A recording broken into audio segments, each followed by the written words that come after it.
We'll get started. If Mr. Arnold joins us, we'll note for the record that he's coming on, but it is now 5:31. And today is, what is today? Wednesday, February 21st, 2024. Take a motion to reopen the meeting. I'll make a motion to reopen the meeting. Thank you. Is there a second? I'll second that. All right. All in favor? Aye. All right. Okay, we're back. For the 2024-2025 budget hearing and meetings. First item on the agenda tonight is probate court, page 26. Mr. Gettinger, how are you, Ben? I'm good. Good evening, everyone. This is Ben Gettinger. For those of you that don't know me, I'm the probate judge for Milford and Orange, and we are requesting the department request, which is also the mayor's request, and I'd be happy to answer any questions. Thank you, Judge Gettinger. Any questions from the board?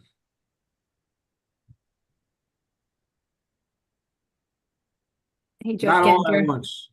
Looks pretty straightforward. I guess, what's the digital photography? What's that entail?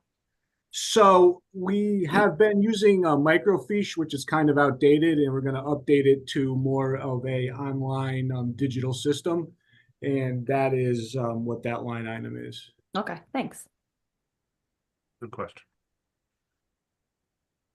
All right, thank you. If there's nothing further, we'll move on to page 51. All right, thank you, everybody. All right, thank you. Have a Thanks, good Judge evening. Ben. You too. Fire department. Good evening.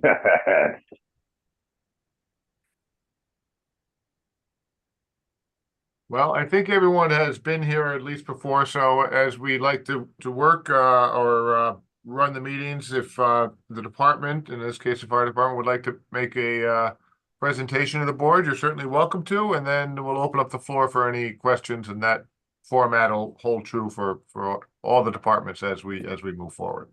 Great, thank you. I want to start out by first and foremost introducing myself and my staff that's around me. My name is Anthony Parisi. I've been with the department for 30 years. I am, to my right is Battalion Chief A.J. Murphy with 21 years of service. To my left is Assistant Chief Christopher Wakes Norris with 29 years of service. And just slightly off camera to my left is our office staff, Gloria Gauss. My administrative staff plays an integral role in managing the budget here in departmental operations, so they are with me this evening. I'm going to ask respectfully that since I was appointed chief in June of 23, I prepared a quick brief statement. It'll be a few minutes, and I'm just asking for your patience while I think some of this information may provide you with some information you may or may not know, and it might be a bit enlightening. So I'll just go ahead and begin if that's okay. Yes, please do. It'd be very helpful. Thank you. Thank you. You may be aware that the Milford Fire Department is an ISO rated Class 1 department. ISO stands for the Insurance Services Organization. Through a rigorous evaluation process, ISO classifies fire departments on a 1 to 10 scale, with 1 being the highest rating a department can receive. Fire departments must requalify every 5 years, and Milford is on schedule for reevaluation this calendar year. A Class 1 rating is a true rarity and has been awarded to only 475 of the nation's roughly 48,000 fire departments, so less than 1%. The training and preparation involved in receiving and maintaining a Class 1 rating are rigorous, or what I would refer to as an all-in investment by the men and women of our department. All fire department personnel are certified EMTs, with 22 firefighters currently certified to the paramedic level. Additionally, 3 personnel are currently attending the paramedic program. As you know, Milford is somewhat unique through our diverse landscape and infrastructure, from residential homes to commercial occupancies along Route 1, manufacturing and industrial facilities, 17.5 miles of coastline, the most in the state of Connecticut, numerous marinas, limited access highways, and additionally, our power and natural gas plants. We are an all hazards fire department, meaning that our calls for service includes, but is not limited to the following: emergency medical calls, structure fires, marine incidents and rescues, motor vehicle accidents and highway response, hazardous material spills, high angle rope rescue, confined space incidents, and trench rescue, to name a few. The scope of service that we provide requires consistent training and preparation, thus making it very demanding and a monumental feat, even with a fully funded budget. Our city has seen unprecedented economic development and growth. Multi-unit housing and apartment structures continue to be built, which lends itself to an increased demand for services from our department. Our goal is to maintain a strong firefighting force that not only meets the current demands of emergency service, but remains on pace with future departmental planning. To accomplish this mission, additional funding must be considered in future budgetary planning. The fire department has always strived to provide the highest level of emergency services and care for our citizens and visitors. We recognize that there are many financial challenges to overcome regarding the city budget, and respectfully acknowledge the difficult decisions that all of you are tasked to make.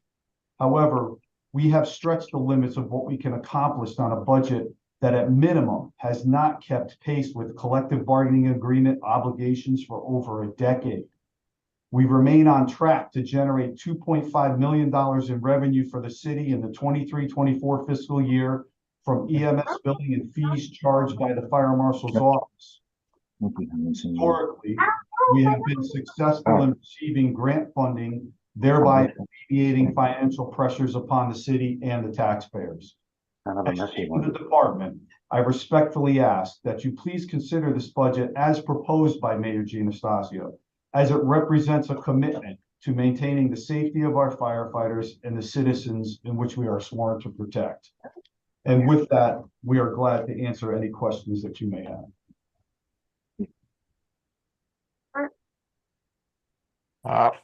Thank you, Chief. A few matters are noted. Ray Arnold did join us a few minutes ago during your presentation, so all members of the board are present for the meeting tonight. And I would ask if anybody's on and if they could mute their microphone unless they're speaking, so we can eliminate any background noises. That would be helpful. And then thank you, Chief, for your presentation. Are there any members of the board who would like to have any follow-up questions for the fire department?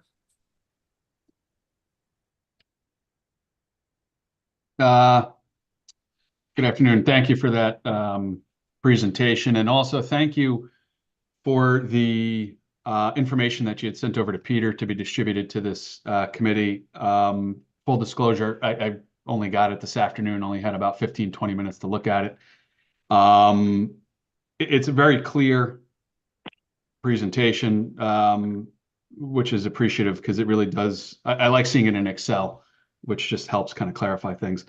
Were you guys going to walk through that PowerPoint presentation at all, or was that just for us to kind of review on our own? Because I would be curious to hear things like with the call volume and incident responses.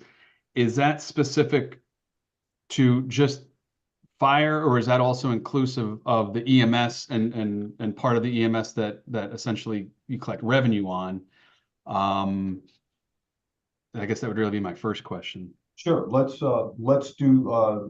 We can share our screen and pull the PowerPoint up. You could follow along on your end if you'd like.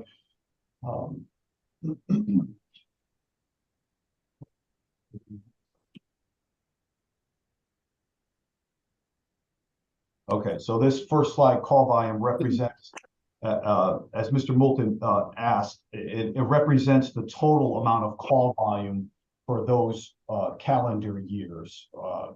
So those 2019 starting at 8,464, and then in 2063 at 8,966. You can see we've consistently trend upward. Now that dip in 2020 was due to the COVID pandemic. As you remember, there was quite a shutdown in which took traffic off the road. So our call volume dipped a little bit for that year because of the pandemic and the closures. However, as you can see, we've steadily trended in an upward fashion. And this represents, as Mr. Moulton asked, all responses by the fire department, not just one segment. Okay, so all right, that answers my question. So in that number is EMS billing, so that's Correct. included in there. Gotcha. Okay, understood. Thank you. The next slide represents how many patient transports to area hospitals. As you can see, in 2023, we transported 4,886 patients. And again, if there's any questions in regard to this side, please let me know if I can address it.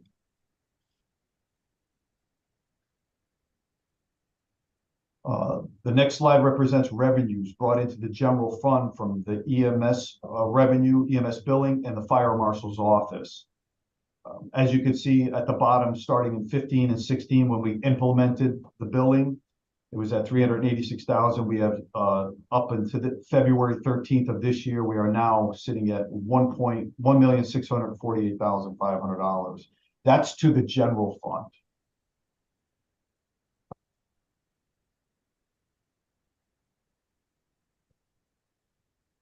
This next slide just represents, once again, the total revenue brought in for those fiscal years, but it's divided. In the green column is the amount that went to the city's general fund, and the red amount highlighted as representation of what the fire department received, our 25% of that revenue.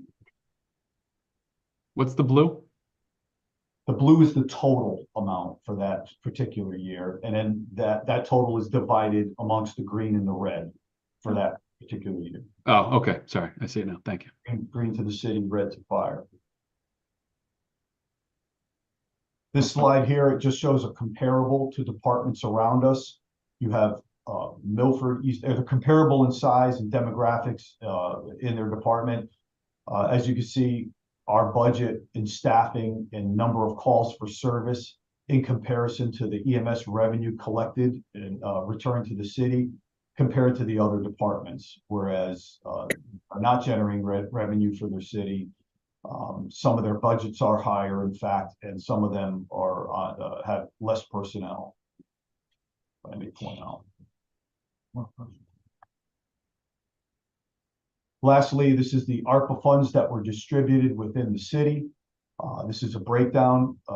As you can see, the fire department to the far right received 411,000, and that's in comparison to the rest of the city. You can see where the other monies were allocated.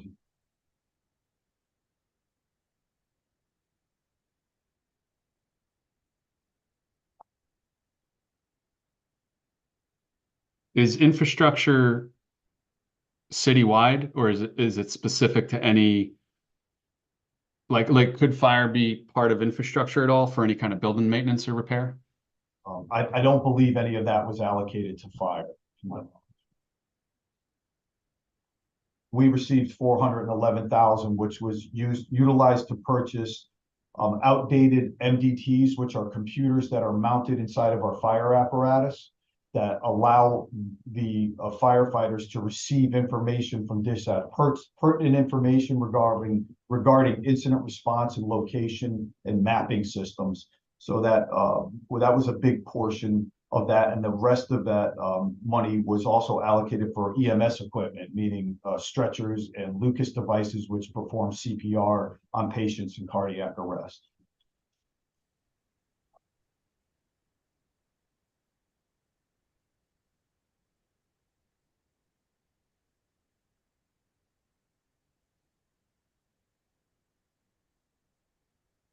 Scott, anything further? No, not at this moment. Thank you. Thank you, everybody. Appreciate it. Any other members have any questions on the fire department's presentation at this time? Yeah, through you, Mr. Chair. I also would like to concur with Scott. I appreciate the Excel spreadsheet.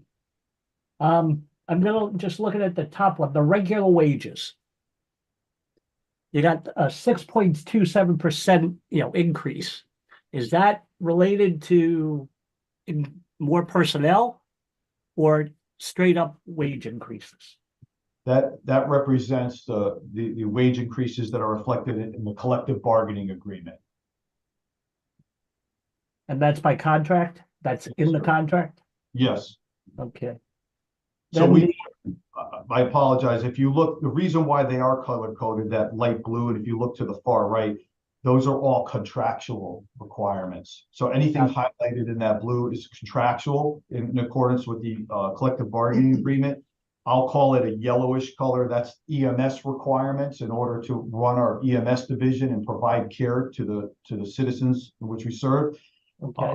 The orange is OSHA and NFPA standards, which we have to follow in order to maintain safety and security of not only in the maintenance of our apparatus and our equipment, but the training for our personnel. And lastly is the energy requirements, meaning water, sewer, gasoline, lubricants, electricity, and so forth. Those are the things in which we pretty much have no control, I'd like to say, over.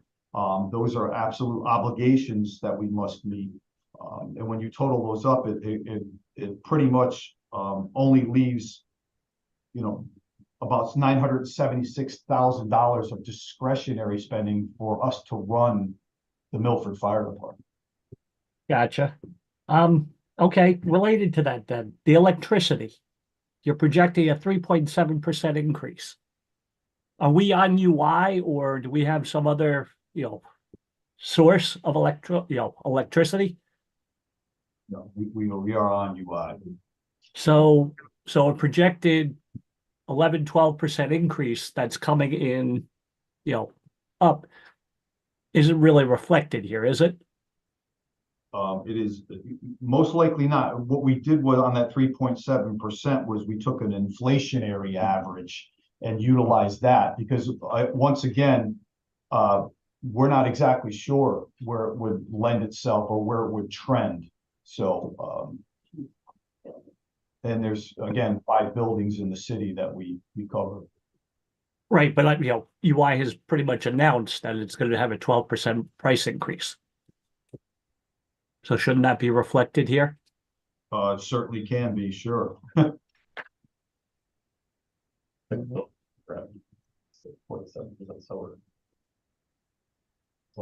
And now I'm jumping back to the overtime requirement.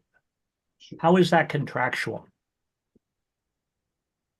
Well, overtime is required because we have minimum manning in our contract. So we have to have 25 firefighters per shift.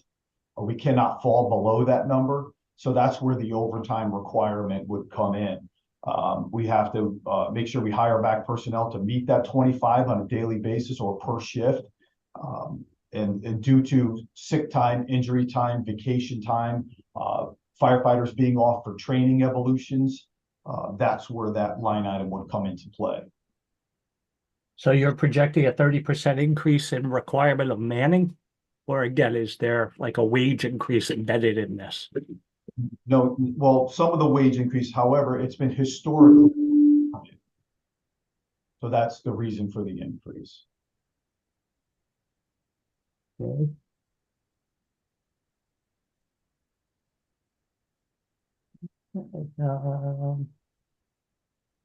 What and just if I can piggyback on Ray's question around the overtime. What's your how many open positions are there right now in the department? And is that overtime kind of a part 2 to the question?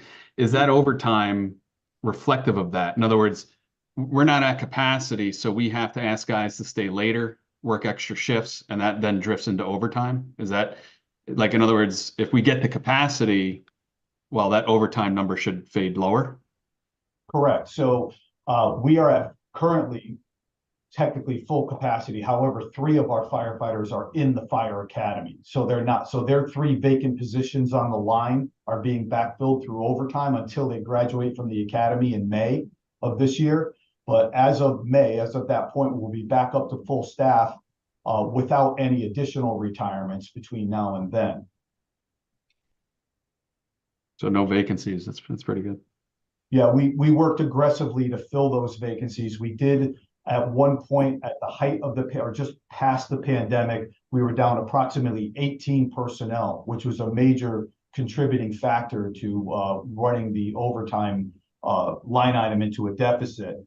We worked hard to fill those vacancies, and as of this last class, we are fully staffed. Yeah. Thank you. And my last question is, tires, chains, and tubes. What's driving that? Are you like revamping something? No, so there's a multitude of answers for that. So there's or reasons, I should say. Since the implementation of transport and of the patients to the hospital by ours and providing or us obtaining the PSA, which is the transporting license within the city of Milford, it puts our apparatus on the road longer, greater distances with the medic trucks, our ambulances running back and forth to area hospitals. It's also being driven by supply chain issues and cost increases. We're seeing it across the board, from parts for the fire apparatus, tires, any types of general repairs, and even new apparatus. The costs have ballooned enormously over the past few years, whereas the cost of an engine just 4 or 5 years ago would have been $500,000 to $600,000. A new engine is now $1 million to purchase. Wow. So everything has gone up exponentially, and it is reflective in this budget in an attempt to keep pace, but to focus on tires, chains, and lubes. Once again, additional mileage with the commitment of patient transport and patient care. We're a very busy department. Call volume increase. We also are out on the road for training during the day, Monday through Friday. You'll see our trucks moving across the road. So there's a few factors that contribute to that. Okay, thank you. Just want to, just real quick, first, thank you guys for your service every day, and congratulations on that class 1 rating. That's a real honor. So just overall, what's the total budget increase? It might be in that presentation. I just don't have it open in front of me. It might also be in front of me in the book. Sure. Sure. The Excel spreadsheet, Lauren, does a phenomenal job of tallying it. I don't have it Well, open. I'm the trying to book, you look at actually all have to your do the math faces. yourself, which it's a big number. So the total on the rear sheet of the spreadsheet is $1,107,294. 8.1%. Okay, thank you. Oh, there we go. Sharing the screen. You guys are as good as the teachers. What, Ray, 8 point what percent? 8.14%. 8.14. Okay, I see that. Thank you so much. Yep. Does anybody have the math? Like, what's the whatever 10-year average been with increases? Because as long as I've been involved in the Board of Finance, this is, from what I can recall, certainly one of the larger increases, if not the largest. We have that information, if you bear with me. Probably,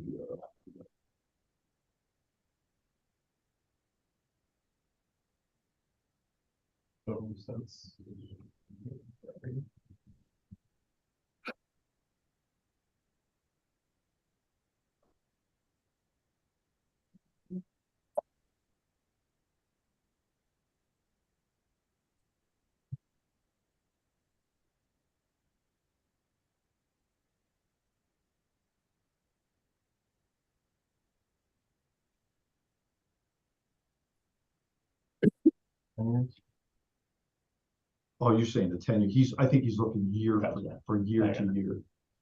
You have that? Okay, he's gonna pull that up. Here you go. Yeah, I mean, if you don't have it readily available, that's fine. I'm just, We had prepared it. I wasn't sure if you'd ask, if you just give us, we may be able to find that for you. Just a moment. Oh, one I'm sorry, last I question. didn't catch that, Chief. So here we are, right here, increases. I think that was it, right?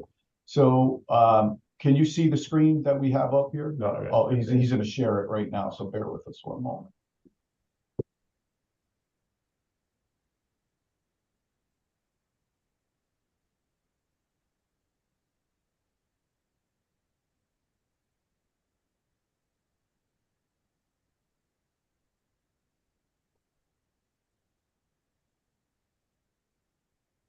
This was last week. Yep, we can see it. That was each year. I can keep sliding across when you are happy. Show here in that column. That 4.44, 5.17. So this column's our current year, obviously. This bottom one's the overall city budget. But this line up here, 5, is our percent increase. Okay. So I go back a few more years. No, that's helpful. Could you put your clicker on D5 and then just run it all the way to J5? Or just to J5, sorry. I just want to see the, okay, so the average has been 2.8, 2.8. 2.18. 2.18. So, I mean, from your perspective, is this kind of a reset year? And like, I guess what I'm driving at is, I mean, it's a big increase. Like, would we expect next year, and maybe it's hard to predict, a very similar increase, or like, no, we start to drift back to the average? This is just like, hey, we need to kind of reset some stuff here and just get caught up. Well, again, most of this increase represents the contractual obligations that we have consistently run into a deficit. Every year, even when I was serving as an assistant chief, it wasn't at the start of every fiscal year. It wasn't about where we would end up. We knew we would end up in a deficit, so we knew at the beginning of the year. So we were very guarded in our approach to checking the boxes on critical items that must be addressed throughout the year, especially training for the department. So what concerns me as chief since I took over is, yes, this should be viewed as somewhat of a reset year to bring us back up to pace and close that gap on the deficits that weren't in alignment with the collective bargaining obligations. And could it spell future increases? Listen, I've never seen anything particularly go down. I don't want to paint a grim picture, but this is a monumental leap in progress for us to get to have a budget that we know we can work with throughout the year without feeling like, well, out of the gun, we know we're going to end up in the deficit. It's manageable at this point for us, and I think that is just a testament to the mayor's commitment to public safety, and it allows us a bit of breathing room to make up for some lost time as far as training and equipment and ensure the safety not only of the firefighters but keep and progress on the services that we provide to the city. Yeah, thank you again.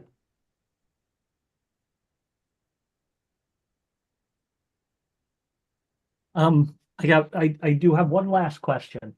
A couple of months ago, I saw on Facebook, there was an issue at one of the firehouses about the heating system. Yes.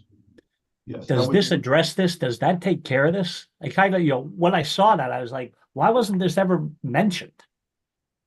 Well, there's quite a lengthy backstory to that, but however, the good news is the mayor committed to resolving that issue. Public Works became involved and did a terrific job for us.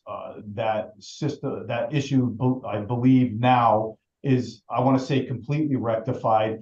We haven't had any complaints. It's been addressed thoroughly. It's working. It's being managed, which is more than what we could have asked for at this point. So we're pleased that we have that pretty much behind us at this point. Okay, so it was taken care of from the existing budget, not this one. Yes, and Okay. this budget has no reflection upon. Thank you.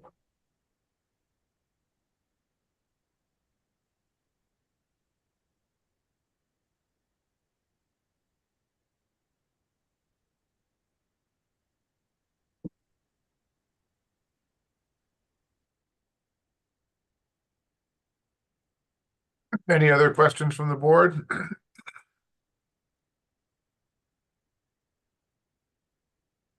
Chief, I'm just looking at the spreadsheet that you shared with us a minute ago. Line item 11, the education supplement fire. It's an increase of roughly 400,000 or exactly 400,000, but I'm having trouble finding that in the budget itself. That reflected somewhere in the, Educational, so that. no, education supplement, I see what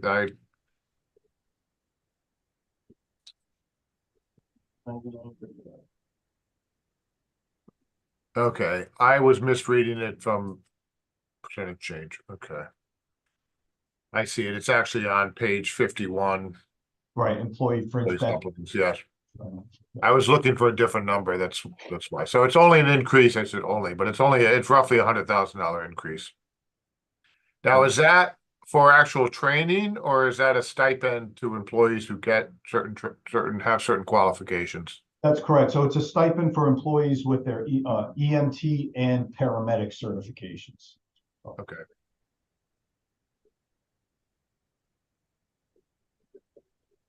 Got it.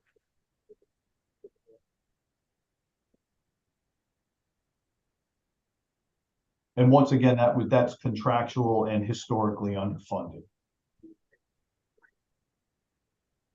Yes.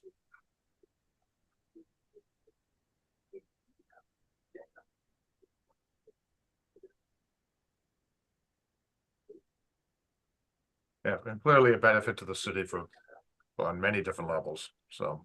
It's good. Okay. Okay, anything further, for the chief on fire department?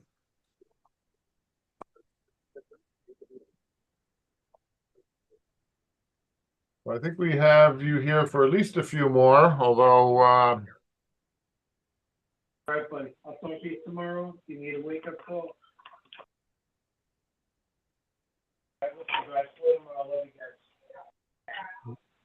somebody might be some background. Again, I would ask if you're not speaking, if you'd please mute your phone or speaker. Okay, so if there's nothing else from any members on the fire department or anything further the department would like to state, then we'll move on to page 58, emergency management.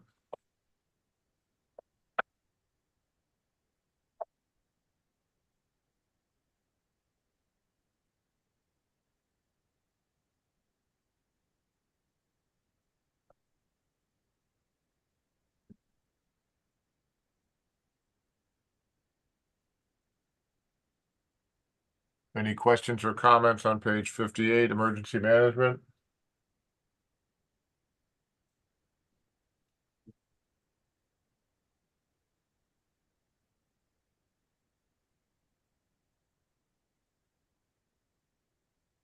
Okay, page 88, CMed.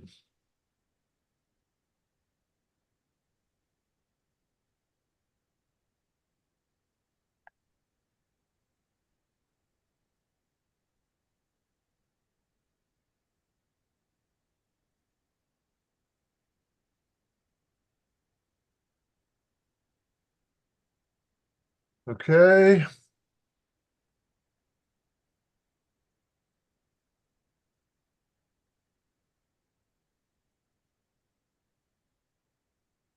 And then finally, lighting hydrants, water, page 62.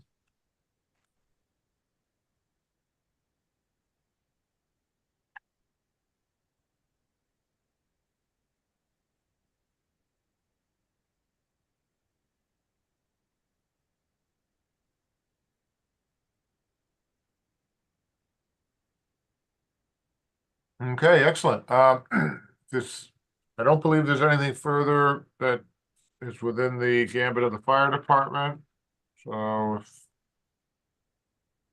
anything further? Comments, questions? Okay. Thank you all for your presentation. It was very helpful. Appreciate it. Thank you. Thank you. Appreciate it. Thank you. Okay, moving on to page 110. Harbor Management Commission. Good evening. Thank you, Mr. Chairman and members of the Board of Finance. My name is Jim Donegan and I'm the Harbor Operations Director. Last season, despite being one of the wettest and rainiest summers on record, we had a good year. Our reservations remained promising. We actually saw our biggest growth in marina traffic with hourly boaters, people who are coming into the marina for lunch or dinner or just to visit our downtown. We were up over 20% just in hourly visitors. We're currently in the process of finalizing all of our mooring and storage agreements for this season. And we've started accepting marina reservations, and we're looking forward to another successful season. I'd also like to give you an update on our harbor dredging project. In October, working with the Army Corps of Engineers, we began dredging of the harbor channel and anchorage. It had been over 35 years since the inner harbor was dredged, and it was desperately needed. The dredging project has been going on for almost 10 years in planning, permitting, and coordination with the Army Corps of Engineers, the City of Milford, Harbor Management Commission, and the DEP. The project, the physical dredging, was wrapped up by just before Christmas this past year.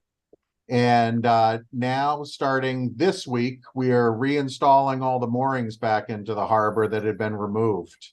We actually had divers in the water today and working on getting all these moorings back in and ready for the season. Our proposed budget for this year is very similar to previous years, just with a few small changes to cover some changes in operational expenses. But if there's any questions about it, I'm happy to answer that, or any questions about the harbor.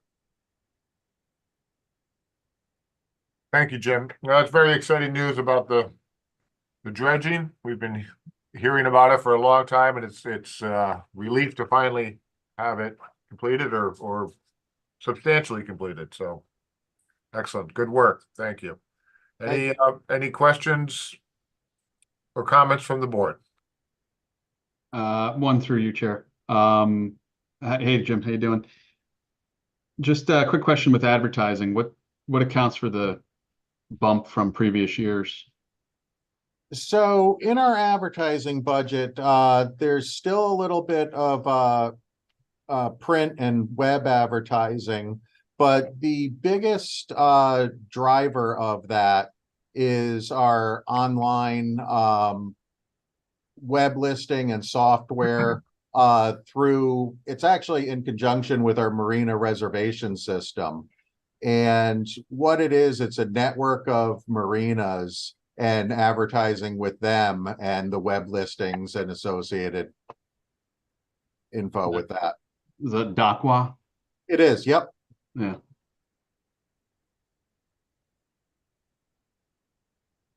Thank you.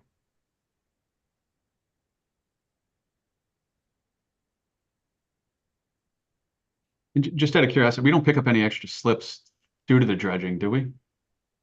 We don't. So there are 130 moorings out in the harbor, in the area of dredging, and we're really maximized. You know, there's nothing more that we can fit. What we can do is start to accommodate vessels with deeper drafts.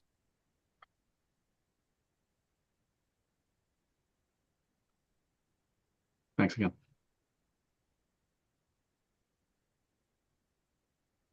Anybody further?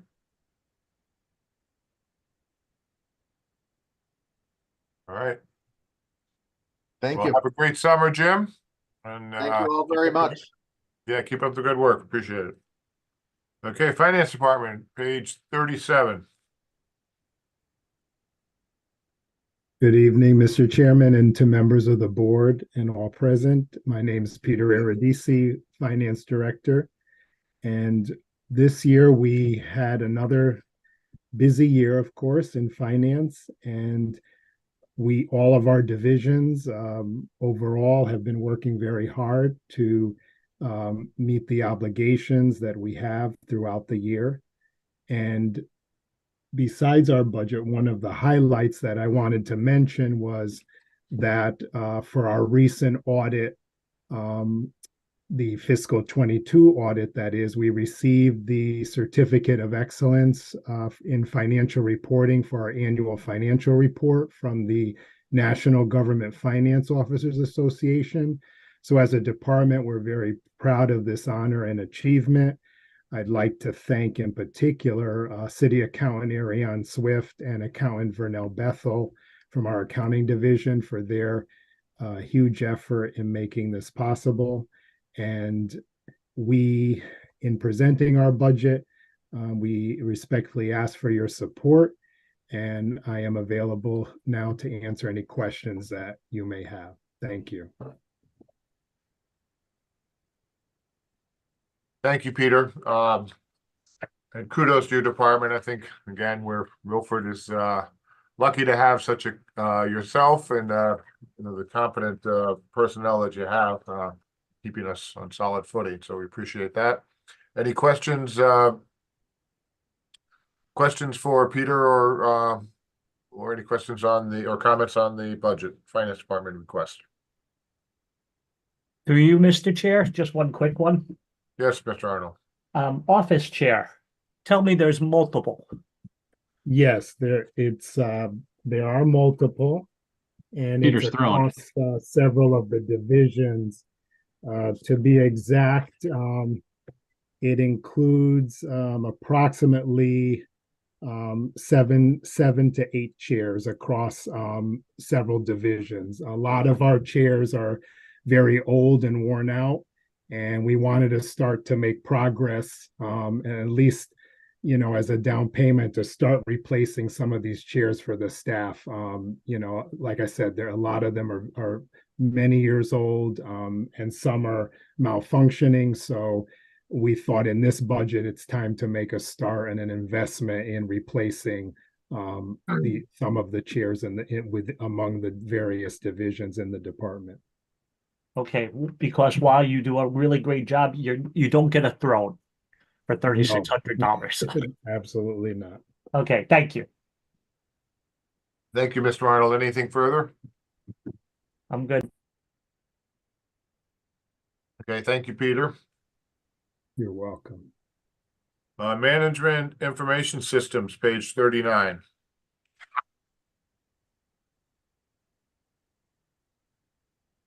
Good evening. This is Adam Heller, the IT manager. Good evening, Adam. A brief overview of our department. We serve all of the departments technologically. A few years ago, we consolidated what was individual budgets and individual departments into a centralized management. And with that, we've made tremendous progress in providing services to all of the departments and improving efficiencies across the board. With that, we have our budget has made some minor adjustments, some increases and some decreases.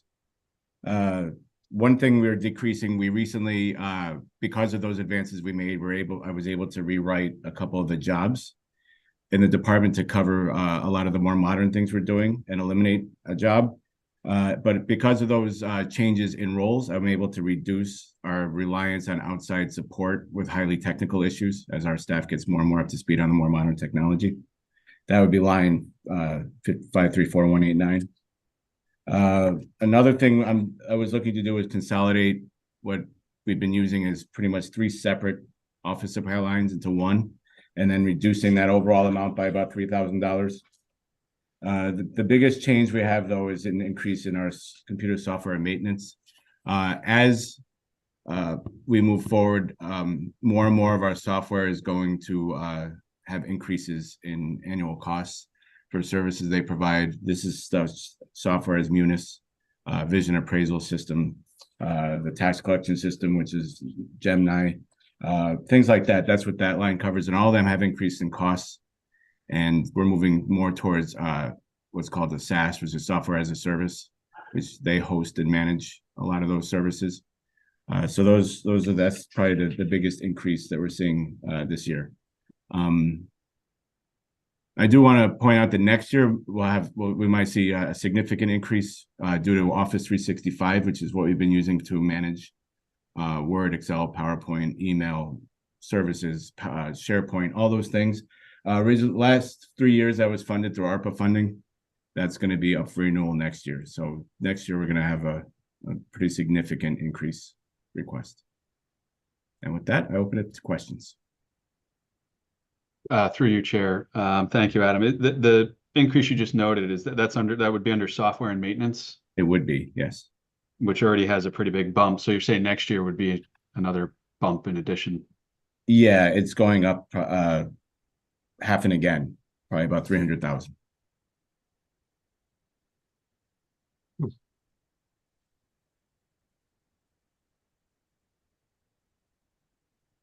Thank you. Certainly. And I'm sorry, what exactly is being covered by ARPA at this point? Office 365. So all of the email services, all of the Windows Office stuff, Okay, are shared drives. So all of the city documents are stored there. okay, Pretty much all of our productivity tools through Microsoft are Office 365. And that was funded through ARPA. okay, understood. What about the city clerk portal for online land records and things like that? Is that through your department or is that funded through their department? That is currently funded through their department. I believe they use IQS as a software they're using. We host it here, but they're funding it. It's in their line item. Correct. It's one of the few software packages that's not in this budget yet. Great, okay. Okay, any other comments or questions? Mr. Adam? Chair, through you, Yes, sir. cell phones. I'm Mhm. seeing, you have a line item for cell phones, and there are various other departments that have cell phones as a line item. What, are you in control of all of it, or where's the breakdown? That is actually a work in progress, and I actually misspoke on my notes here. We have consolidated cell phone services into this department for most city departments, including fire. Police and public works are the largest departments and health departments do not have cell phones through this department. So the biggest increase was last year when we absorbed the fire department cell phone, which includes their mobile data terminals, into this budget. And what does the cell phone thing cover? Like, how do you replace phones? How do you, is that a monthly charge for each employee who carries a cell phone? It is. It covers the data and voice and text charges. Most of the devices, cell phone handhelds, we get them slightly older models, so they're free. And I usually purchase the iPads used by various departments, including the fire department, through the computer line, and then purchase the Verizon service through the cell phone line. Gotcha. Thank you. Certainly.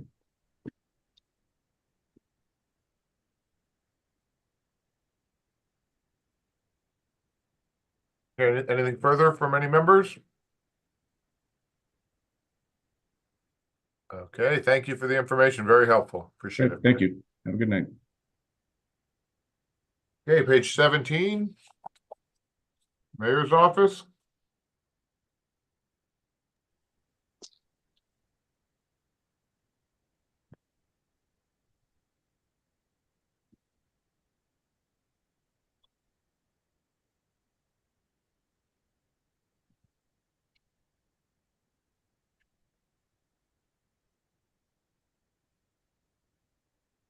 Okay, seems pretty straightforward, Mr. Mayor. I don't know if you want any comments, but I don't. If not, Sure. Good evening, Mr. Chairman, members of the board, and Finance Director Peter Aradisi. Yeah, the budget in the mayor's office remains pretty flat, straightforward. However, if there are any questions, I'd be happy to answer them at this time. Thank you. thank you, Mr. Mayor. Any questions or comments for the mayor? Yeah, Mr. Chair, through you. Yes, sir. Just wondering why the chief of staff didn't receive any type of increase. Through you, Mr. Chairman, to Ray Arnold. This position is a non-rep position, and there will be an increase coming very soon, which will be presented at the next Board of Aldermen meeting through ordinance. Okay. So that's through all of them, like the administrative assistant and the secretary? Just the secretary, it's the non-rep position, and the increase will be $2 per hour increase for the chief of staff position and the secretary position in the mayor's office. Those two positions only. Thank you. You're welcome. Okay. Good information, thank you. Anything further, any questions, further questions or comments? Okay, thank you, Mr. Mayor. Moving on to, well, this may also be general expense for Mayor's office or Mr. Erudici, page 19.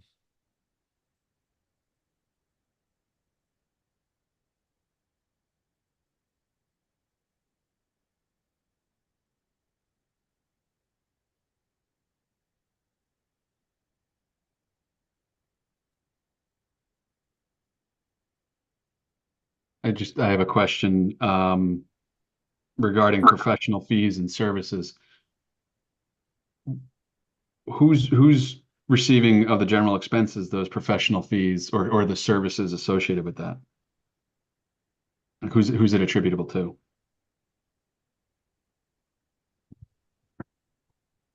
Peter, is that something you could address? Yes, through you, Mr. Chairman.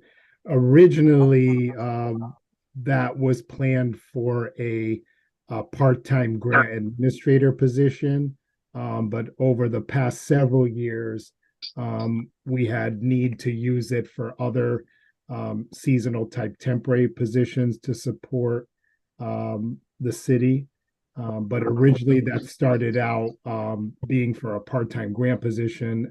But since that is not currently filled, we do have a part-time project manager for the ARPA grant, as supported by also a project grant administrator.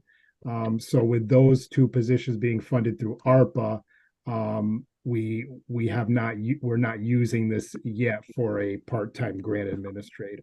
So we've been using it again for other professional fees and services, and sometimes doing budget transfer if we were short in the other line items. For example, the professional services audit or other line items. Thank you, Peter. Yes, thank you. Anything further?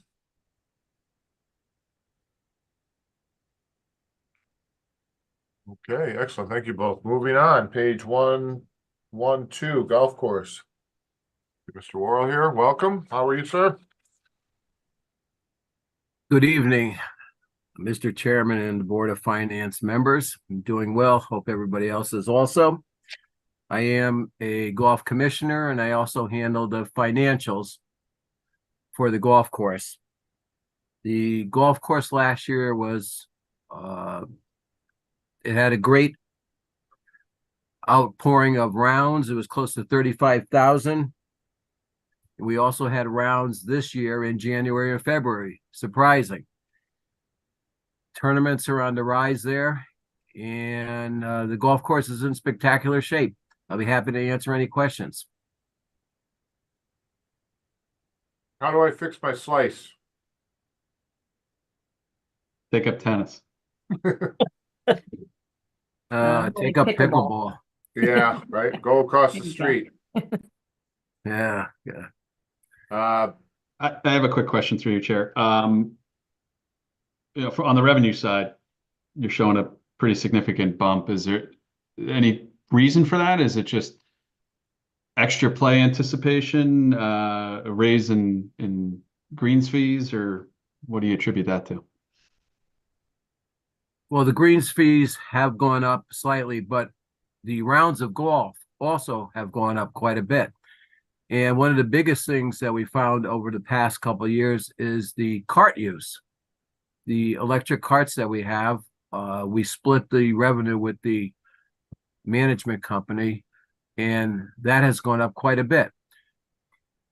If you take, for instance, if you, one of the days when we have leagues, if you take one cart, say somebody wants to reserve it for 10 o'clock, that cart cannot go out at 8 o'clock, and it won't be in until at least 2 o'clock. So that wraps up, 4 hours. So carts have really shown an increase in the revenue. Good. Thank you.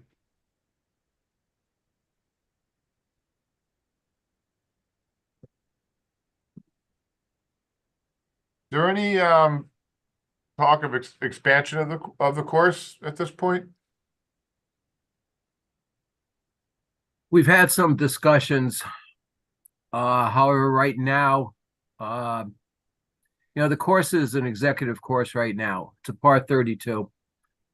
And in order to lengthen it, we'd have to take a look at the boundaries, property boundaries, etc. So right now it looks pretty good. However, it's something that we have considered for the future. Right. Well, that's an asset to the city, and you guys do a great job with it, so thank you.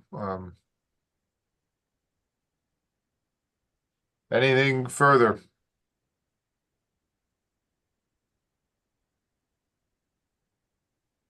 All right, thank you.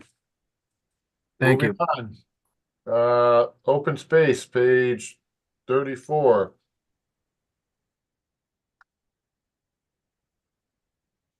All right. Hello. Good evening, everyone.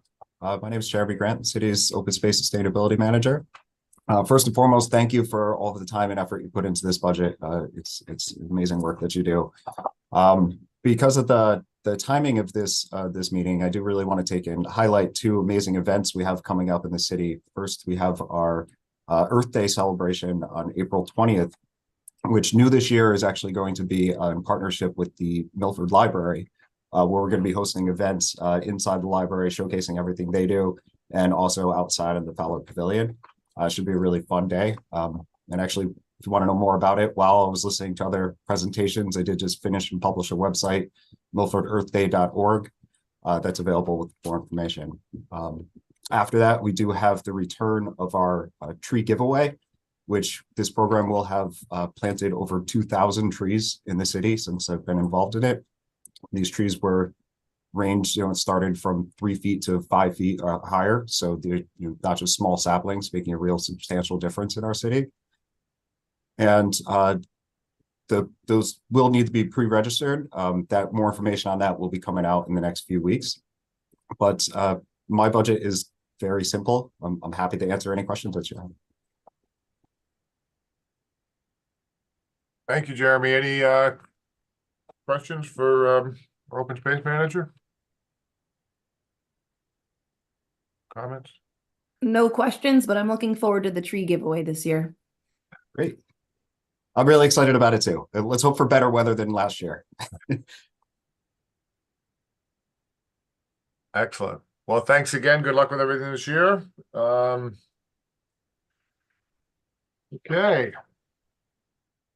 Have a good night. Moving on to page 63 or 68? 63. Public Works. See Mr. Saley's here. Hello, Chris. Good evening, everyone. Very informative meeting so far. Appreciate all the work that this group and Peter has put in for the budget. My budget's fairly straightforward. We do have some increases. Most of them are contractual and revolve around obviously employees, but also our solid waste contract and our recycling contract. And I'm happy to answer any questions that anyone has.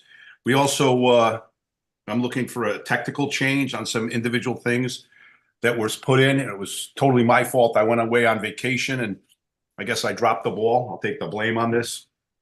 And it's trying to eliminate a position in Parks and Highway. We have long and short, we have a truck driver drainage and we have a labor drainage. And with the new requirements coming down from Hartford that require us to clean catch basins almost yearly, and we have 7,000 catch basins, we need to have the vac truck out almost every day. And when the truck driver drainage individual is out either sick or on personal time or vacation, the drainage laborer doesn't have a CDL and can't drive the truck. So that's our main reason why we're trying to do this change. So we're eliminating that position with a savings of about $50-something thousand. And then we're promoting an existing truck driver to a truck driver drainage, and then some other miscellaneous positions that we're looking to give promotions to for additional work, as you see. And again, it was my fault that it wasn't thoroughly done in the budget, and I apologize to both the mayor and Peter for this. But I did speak with both of them last week about it, and I think they both support it. That's why I'm asking you if you will review it. Thank you, Mr. Sealy. I'm just looking at page 67. Could you just point out, if you have it in front of you, what two positions you're referring to? Okay, so at the bottom, you'll see where it says laborer drainage, and it Yes, says sir. 0 next to it. Yeah. That's the department recommendation. And then the mayor put in the 56,934 or 932. So that's one of the positions. And that's a position that would be eliminated. Yes, we would not be laying off the individual in question. We'd be just putting them into another vacant position. Okay. And then you'd be adding the truck driver drainage up above it where it's 0 now. That would be basically swapping those two positions, essentially. Yes, we'd be taking an existing truck driver and making him a truck driver drainage truck driver. Okay, I follow you. If you look on page 68, it kind of explains it. Peter did a pretty good job with the three different areas that we were looking to do. And it was more of a contractual / technical issue to make some of these changes. Oh, I see it. Okay, yep. But I will get that. I know you're not voting on this tonight, but I just at least wanted to bring it up to your attention. But it is a net savings to the city. Got it. Not a substantial, but it's still a net savings. Thank you. All right, so on page 63, we had Public Works Office. Do any members of the board have any questions or comments on Public Works Office, page 63?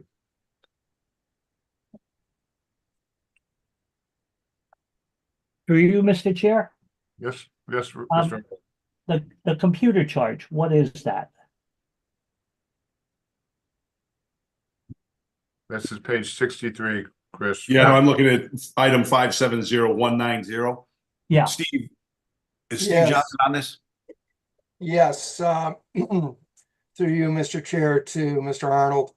The computer, you're asking the question on the computer monitor?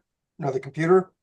No, the computer, the 12,000. 12,000, Steve, 12,000. Yeah, so presently, the supervisors and foremen and management in Public Works has no field tablet computer reporting ability. And this is an effort to modernize our ability to respond to various complaints and maintenance obligations, and to be able to help more efficiently record the status of this, including identifying items that need to be addressed, as well as updating complaints and such throughout the process that we follow. Right now, we're basically doing it with paper and pencil. It's very inefficient. And then we bring it back to the office and transcribe it into some software that right now is not really functioning for us in the field. So they're for like iPads?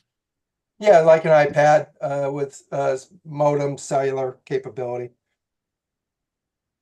And how But many? they also, if I can jump in, we had an issue a number of years ago, year and a half ago, we had a significant storm. And was a nightmare afterwards trying to locate every item that we had through the pictures. This will allow us through the software and the hardware to be able to locate GPS, all the issues that we have. And it just makes us more efficient. We're, like as Steve was saying, you know, pad and paper went out a long, long time ago, and it's very challenging to get people. Technology is where we need to be. Real-time complaints, real-time resolving of complaints, things of that nature. So they're iPads, or are these things going to be mounted in trucks? No, they'd be iPads that would allow, you know, portability to bring into the truck and take out of the truck and to the field site itself.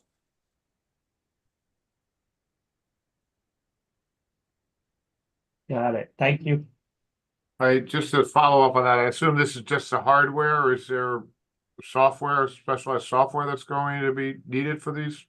Yes, so appreciate the question. And just above that, under operational expenses for software and maintenance, there's two answers to this. One part of this is the software that's proposed in this line is some tree management software that would help us manage the 400 curb line miles of trees that we have throughout the city.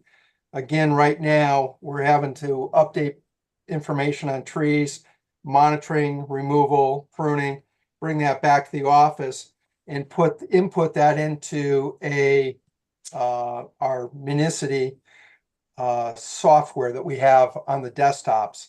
The ability to incorporate both the field computers together with our tree software would allow us to better manage our tree inventory throughout the city.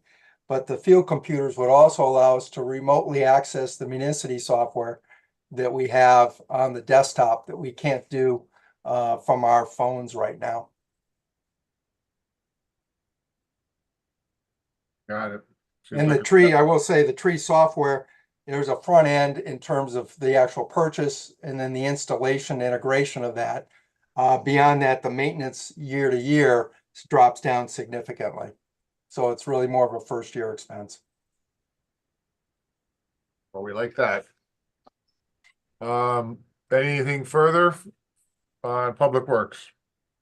Office, I should say. Are we at Highway and Parks, or? Yes, we can move into Highway and Parks, I think is appropriate. Because that was what Director Saley was talking about a moment ago, about just reorganizing a couple of the existing workers. Is that right? Yeah, I apologize. I jumped over my own Public Works office, so I'm sorry for that. No, and one comment, I just want to say, great job in managing your office chair expense to $1. I think the finance department should note that. I know that was a hot issue for a number of years, anyone that sits in a chair for 8 hours, and I know Peter is sometimes afraid to advocate. He doesn't want to make too many waves. I'm not as necessarily that way. So the need is there throughout the city. There's been a lack of improvement in chairs for a long, long time. No, they say sitting's the new smoking, so it's definitely a necessity. Chris, with regard to overtime, the expensed amount was, $100,000 more than what was budgeted for in 23-24. By just reorganizing a couple of the existing staff and employees, do you anticipate that overtime number remaining flat or having a positive impact to that number? In other words, declining? Yeah. And what's a lot of that overtime attributable to? Is it just a garden variety of just different things? Is it understaffing, asking guys to work more hours, or what's kind of the summary there? It's actually, Scott, it's a combination of all of the above, but one of the main reasons we had a number of people that went out on injury or light duty work or couldn't come back, and we had to fill those positions.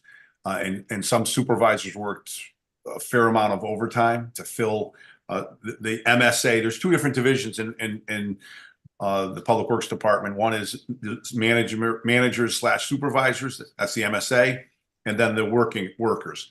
But in both divisions, we had a shortage of employees, building maintenance. Well, I'm getting off subject, but in Parks and Highway, we're down a number of positions. We've been filling a number over the last 6 months to a year. But we were down at that time a number. I think it was close to 12 positions at that point. But we anticipate streamlining this a little bit and getting closer to what the budget amount was. Thank you. And miscellaneous professional fee services, it's a little bit of a bump from last year. Is that outsourcing, just, special projects, you got to hire specialists from outside?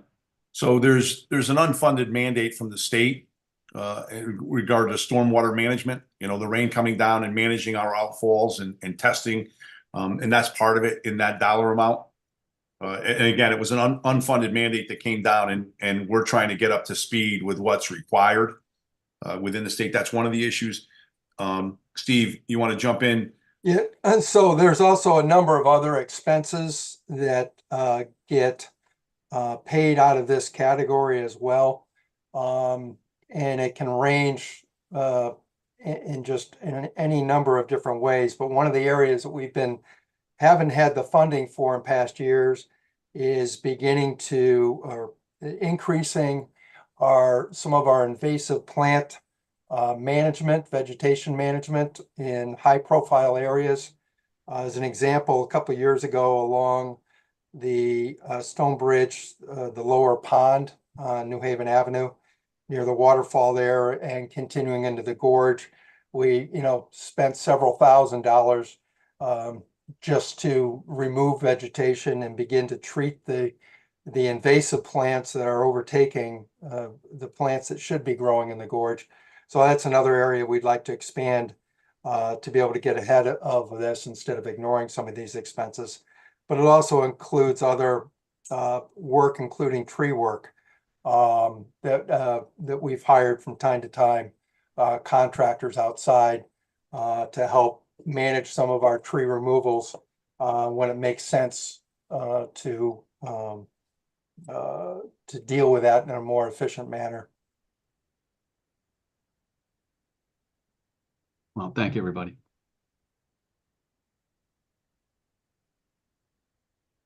Thank you, Scott. Steve, okay, anything further on highway parks?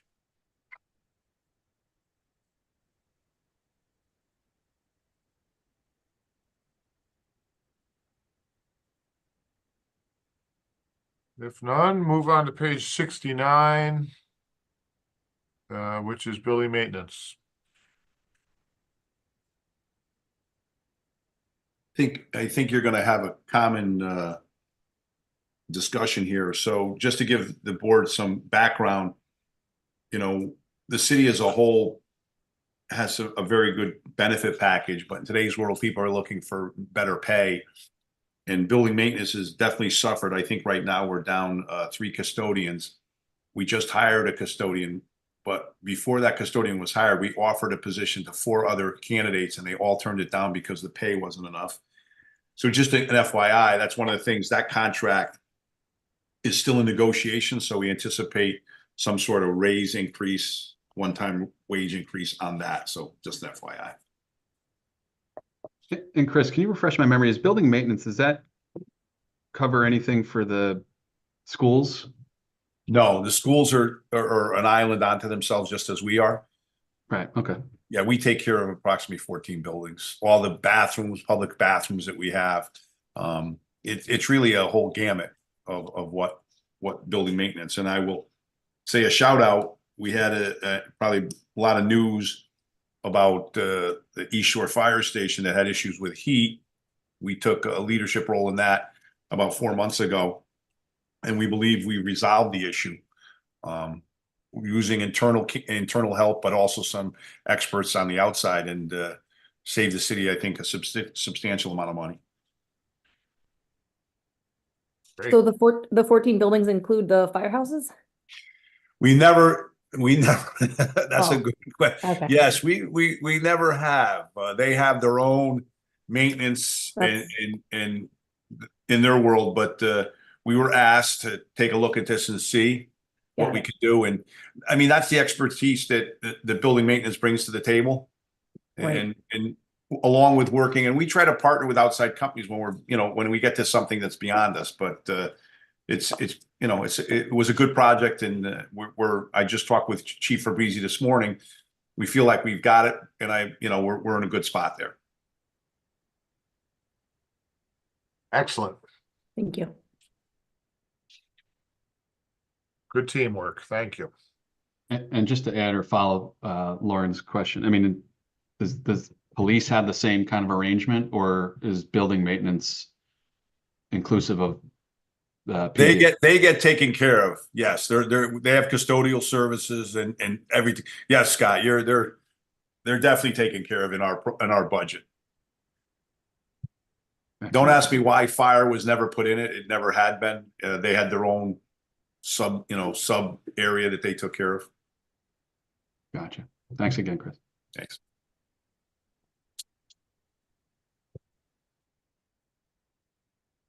Okay.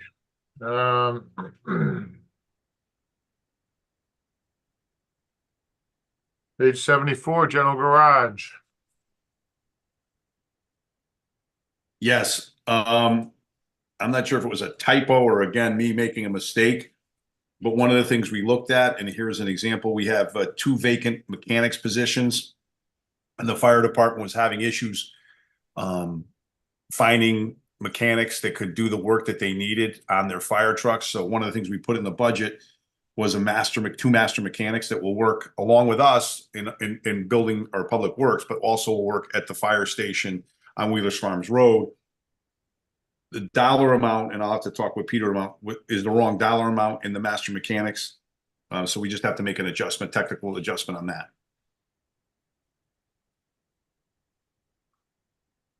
Okay, so the positions are there for master mechanic on page 75, but the wage amount may change. So yeah, so just to give some background, the wage in the budget book is $31.29. It's going to be between 38 and 42. That's the dollar amount. We believe these are highly qualified, certified to work on emergency vehicles.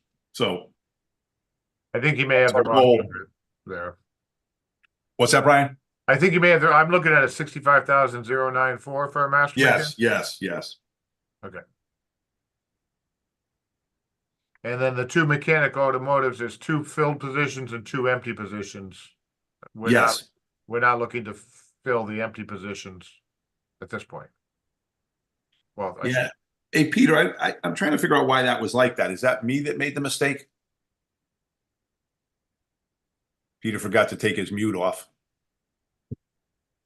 On page 75, Mr. Chairman, through you, the Public Works had wanted to upgrade 2 mechanics to master mechanics. So the 2 mechanics that I zeroed out represent the existing mechanics. And so I just replaced them with the upgraded position title of master mechanic.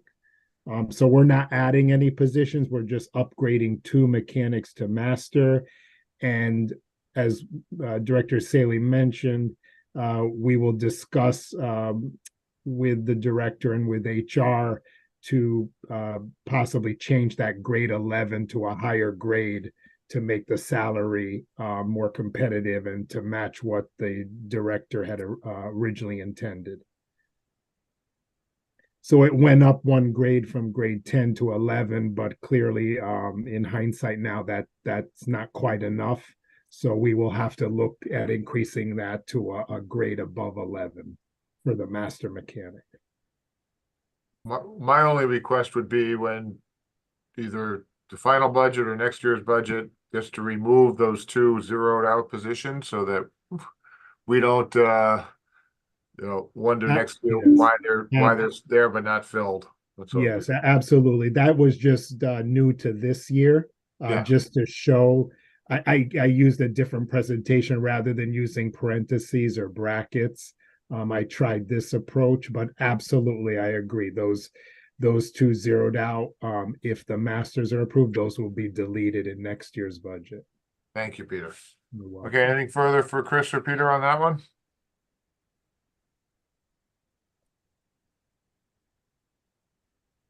Okay. Page 76, solid waste. So as this group will see, the vast majority of the increases through Public Works as a whole is through solid waste. Part of it is our tipping fees that we're paying down in Bridgeport at the burn plant. Right now, we're paying a little over $72 a ton. We just signed a 5-year contract with the company down there, and as of July 1st, it's going to be going right around $85 a ton.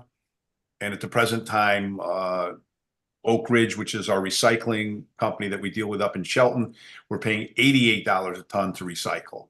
Significant increases that we've been able to absorb previously through creative work, but this year it was one of those things that we were like, these increases are substantial, and we just have to make sure that we have the money to pay the bill.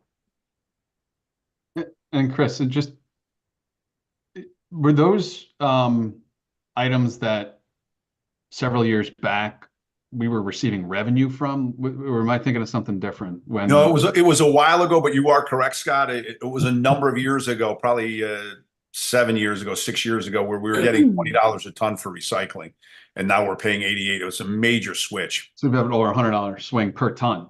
Yeah. And the budget, as you can see, has stayed fairly flat.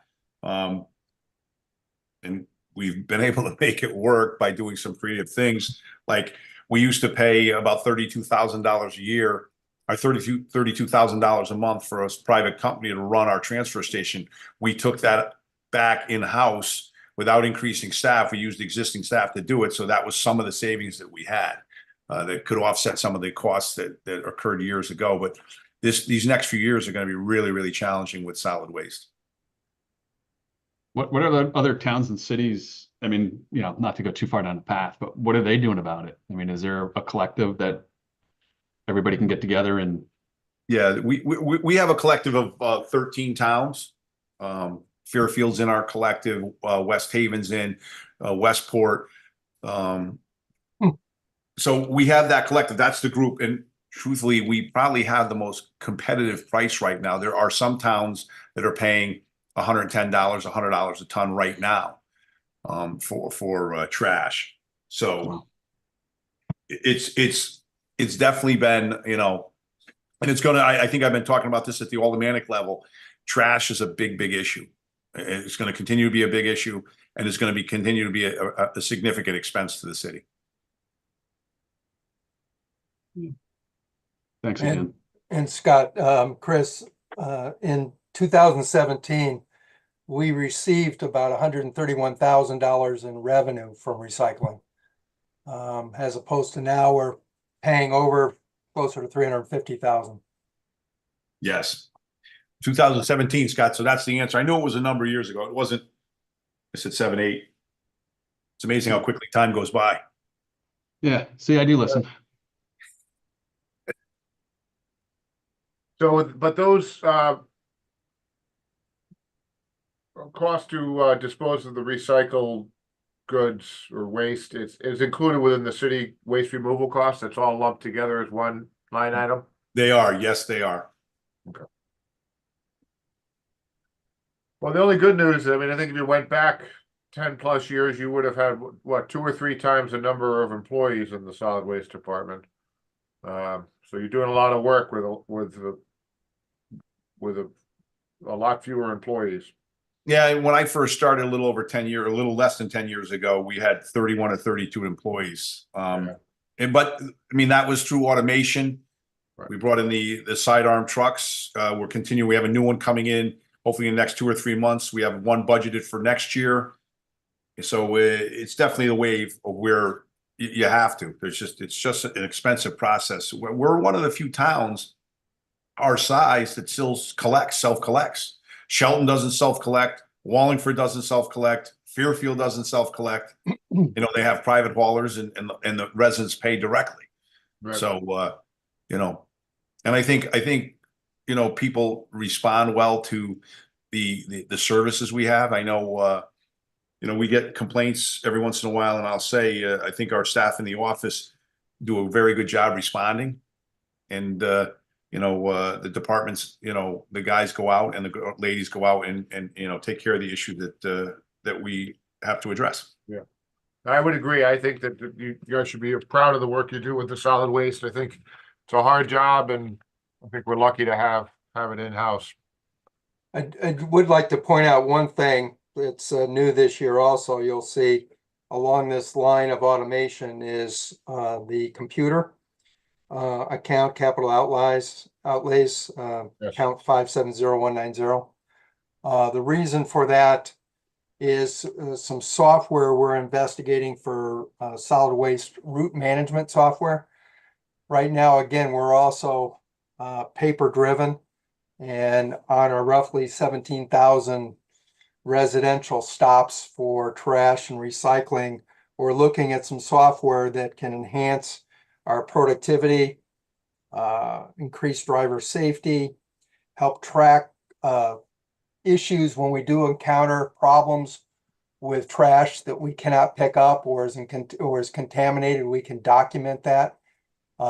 It's a cumbersome process right now, so I think it would help improve the efficiency of our operations there, that our solid waste foreman, Rob Harrington, is looking at along with Chris, as well as help to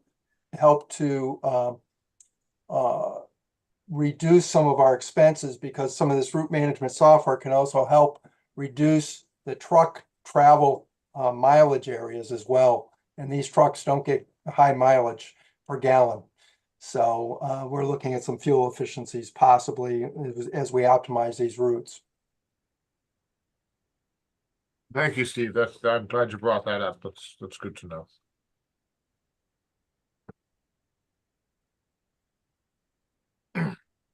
Okay, solid waste. Anything further on solid waste? Questions, comments? Okay, we will move right on to wastewater, page 101. Okay, Lindsay King is on here tonight. This is another department that people flush the toilet and it goes away, and everybody thinks I highly recommend people come down and see the treatment plants and the work that's going on, the good work that's going on at these two treatment plants. The Beaverbrook plant, which is off of Deerwood Ave, treats right around 1.7 million gallons a day. And the Housatonic plant, which is off of Ornoak Road, treats right around 8 million gallons a day. So Lindsay, I don't know if you have anything to say.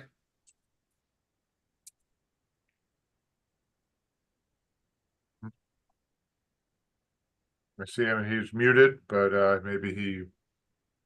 And any questions?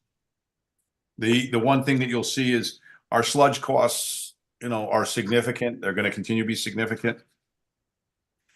Hello, Lindsay. How are you?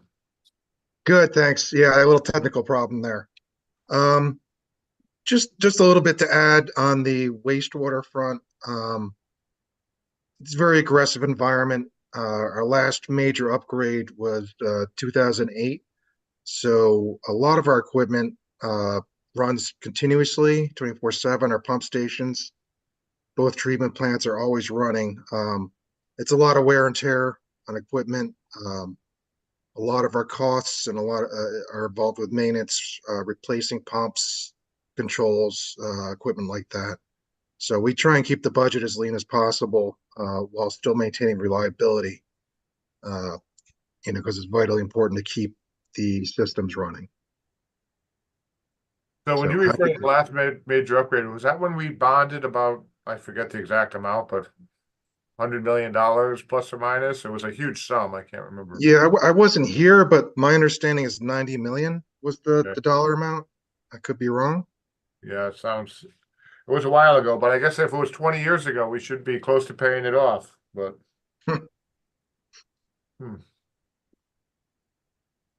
Mr. Chairman, through you, yes, the 90 million is more or less accurate, close number. The clean water fund loans, yes, we are close to paying those off. I think we have about 5 or 6 years left. And a few years ago, we converted the remaining balance on those state loans to bonds, to general obligation bonds, because the interest rates on the bonds at that time were lower than the loan rate. So we saved some money by refinancing them, if you will. And you are correct. We have just a few more years to go and those will be paid off. Excellent. Seemed like a lot of money back then, but I guess in today's dollars, still a lot, but not quite as much. It's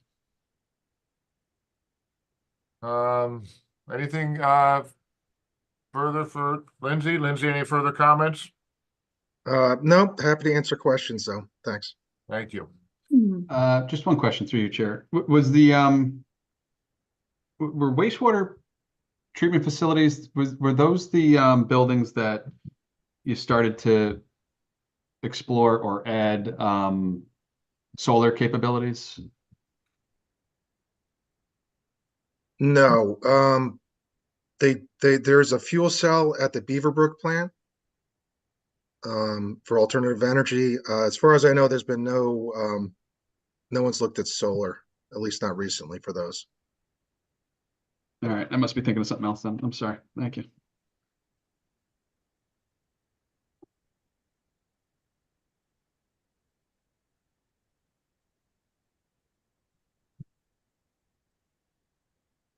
Okay, thank you. If there's no further questions or comments, we can move to sewer commission, which is basically a wash, page 98. I would like to just, again, speak highly of Beverly Hayes. She runs the sewer commission and also the engineering office. Does an outstanding job. Another one of our employees that really takes pride in her job, and couldn't say enough about how well she works for the city. I would agree with that. I haven't seen her in a while, but she was always very professional and pleasant. Helpful. Helpful, exactly. That's the word. Yes. Okay, sewer commission. Well, here we go. Clean Water Fund, principal and interest, page 98. Mr. Chair, through you, Yes, Mr. Arnold. could just somebody explain why did the principal go up? I don't understand that.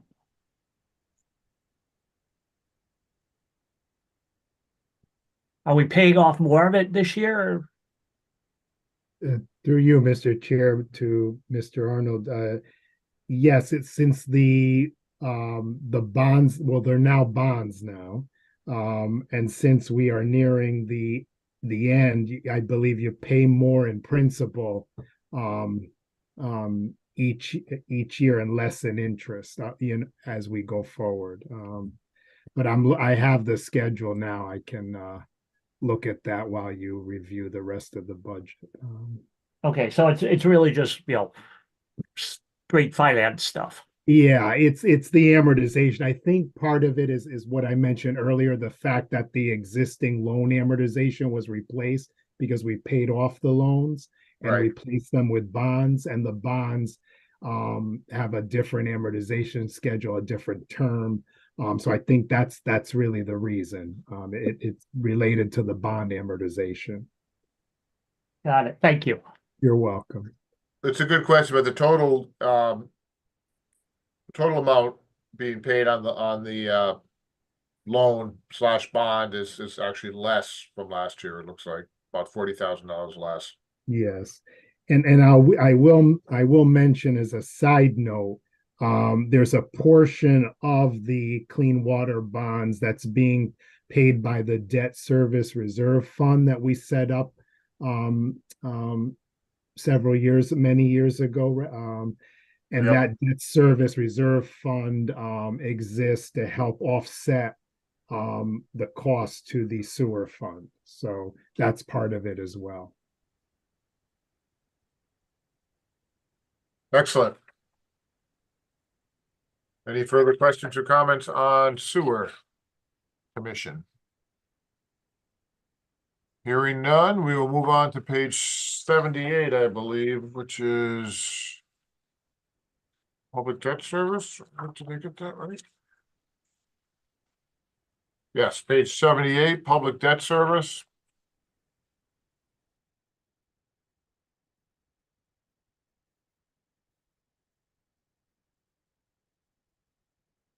Now, Peter, or Mr. Mayor, I mean, we have on our agenda for Monday night some, as usual in February, some potential bond ordinances coming into play. Well, I suppose that debt service would probably not be reflected in this budget anyway, would it? Or is it already reflected? Anticipated. It's for the most part, it's not reflected yet, because that doesn't represent actual debt at this time.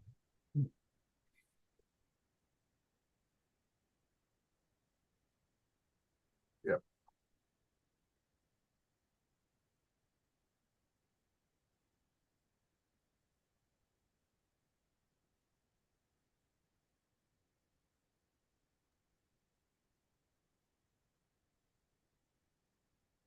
Okay, if there's nothing further on public debt service, we'll go to school debt service.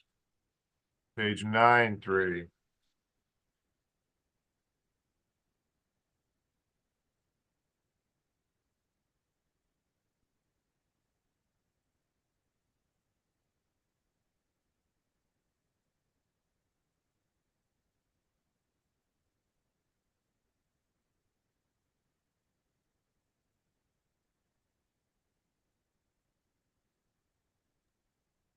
And just to be clear, this debt service is outside of the Board of Ed budget. This is right to the city budget, correct? The 6381. Through you, yes, through you, Mr. Chair, to Scott, yes, correct. This is outside of the, this is completely on the city budget side, but related to education, school construction, school renovation debt.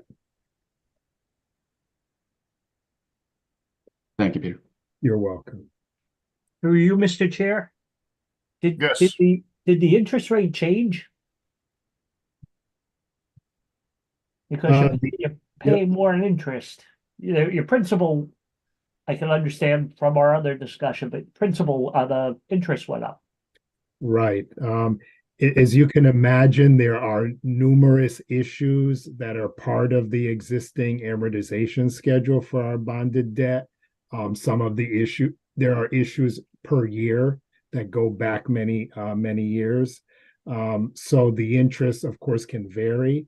I also have to factor in an estimate of interest for the debt that we will borrow in the fall of 2024, which will impact this budget. I don't know the exact amount yet because we haven't sized the debt and we have to look at all the projects in September, where they stand. So there's a smaller estimate factored in for the interest as well. So that's part of it too. Got it. Thank you. You're welcome.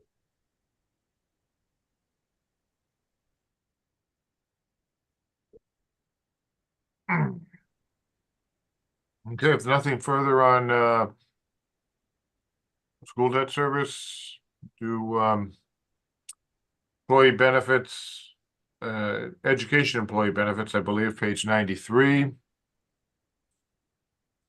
Just below.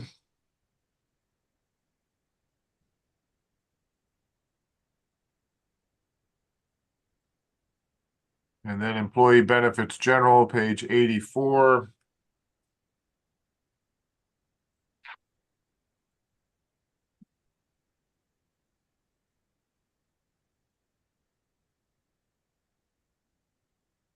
A couple things on that, at least I see the pension, police, fire, page 84. We've got a roughly 1.2, $1.3 million increase. Is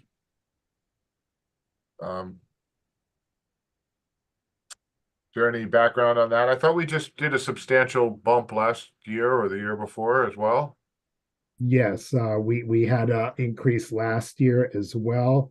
This amount represents, similar to last year, 100% of the actuarially determined employer contribution. So our pension actuaries have released their valuation and calculated the amount. Well, I should clarify, they have not released the valuation yet. They have to finalize it soon. but the actuary did give me an estimate based on what they have. And that has been factored in here at 100% of the amount.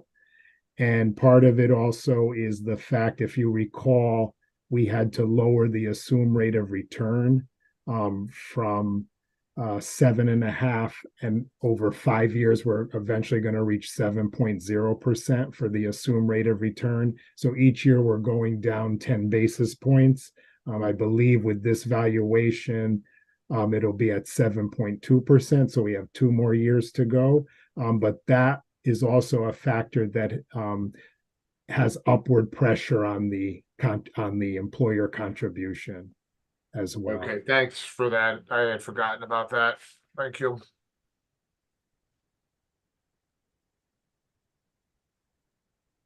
What's the Alright. actual return been relative to the actuarial return?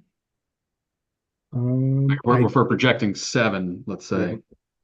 And if you don't have it, I'm just curious. I mean, that's Yeah, I don't have it, but my recollection is, I mean, the market's been, of course, has gone up and down. But the at some points the rate was less than that. So at some points in time it was higher, I believe. But the actuaries, yes, they look at the market value, but they have to calculate an actuarial value in the valuation. So if we look at those reports, I believe you'll see that in some cases it's less than that 7.2 is what I've noticed. Okay. And on this employee benefit on page 84, is this inclusive or not inclusive of Board of Ed? This does not include Board of Ed. The prior line item that we just crossed over, employee benefits, we had non-teaching. We're going to come down to it further on the education health insurance contribution toward the end of the list. I see it. Yeah, that represents it's on this in the city budget, as you know. But that's the Board of Ed portion of the health insurance contribution. And this page 84 employee benefits is the city portion, the 12,885,530, the city portion. For Well, city on that, I was just gonna ask you a question, because I see a roughly $2 million increase or decrease, maybe $3 million decrease in that line item. Is that based upon this year's results, or I guess lack of claims, or both? So we're comfortable with that decrease? At this point, we're comfortable with that. Part of it is, yes, that there's been a decrease in claims experience, particularly in the high cost claimant area. We did have some good news there and saw a drop. And so with the positive results from last year in combination with the actuarial projections for this year, we're comfortable with the decrease. All right, thank you, Peter. Any further questions, comments?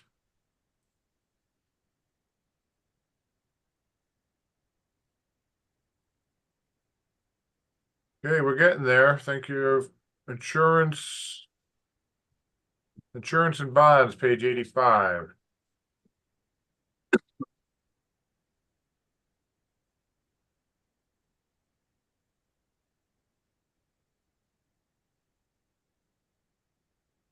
Through you, Mr. Chair? Just in Yes, Mr. Arnold. the general and auto liability, what's driving that increase? What's driving that is we have the general policy with KERMA. There is about a 3 to 4% increase. That's a big part of the premium for city and Board of Ed coverage. And also we've had to add we've looked at an increase to the umbrella policy as well. That's part of that line item. It is an increase, but it actually could be more. That's one of our concerns. So we're comfortable at this point leaving it there, but we've been recently looking at a need to increase the umbrella policy further due to the marketplace, if you will, and recent settlements that were made out with other cities and towns. So again, that's a conservative number despite the increase. Thank you. Thank you, Mr. Arnold. Thank you, Peter. Claims and refunds, page 85 as well.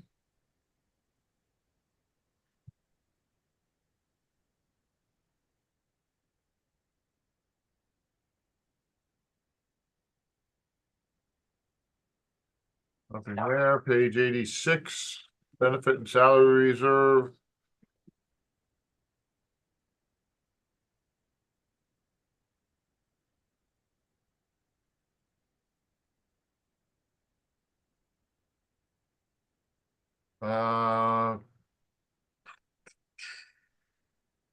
Who's our major groups outstanding at this point, or groups is not the right word, but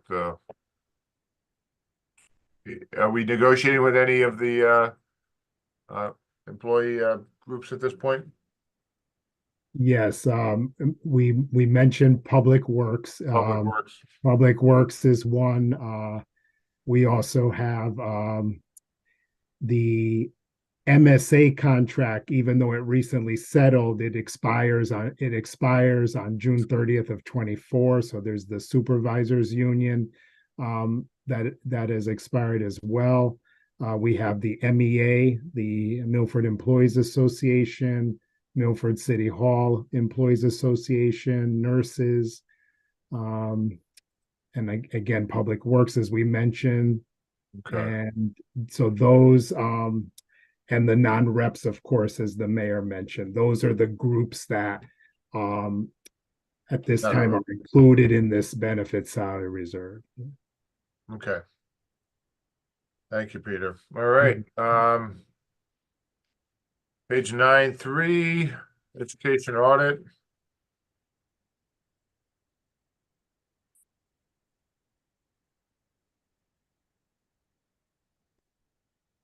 And education health insurance contribution, page 9.4.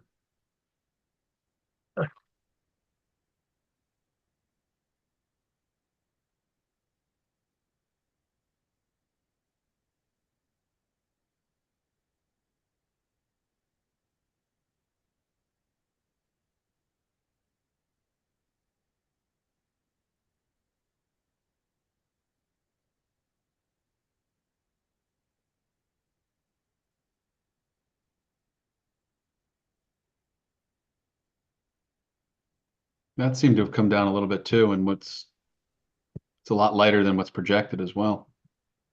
Yeah. Okay.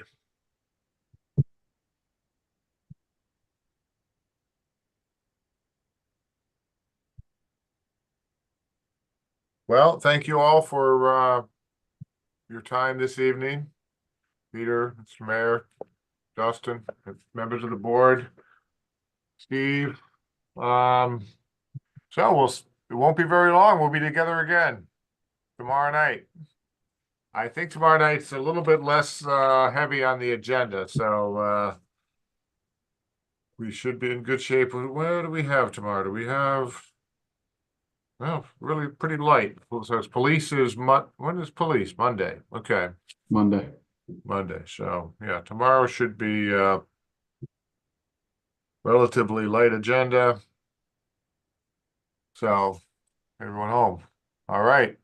All right. We'll I guess we'll take a motion to recess until February 22nd. I'll make a motion, Mr. Chair, that we recess until Thursday, February 22nd, when we reconvene at 5:30. Thank you, Scott. Second by Lauren. I see your hand raising. Second. Any discussion on the motion? Hearing none, all those in favor? Aye. Aye. Opposed? See you tomorrow night. Thank you. Good night. Good night. Good night, everybody. Good night, Have a good night. everyone. Sure. Thank you. Bye-bye.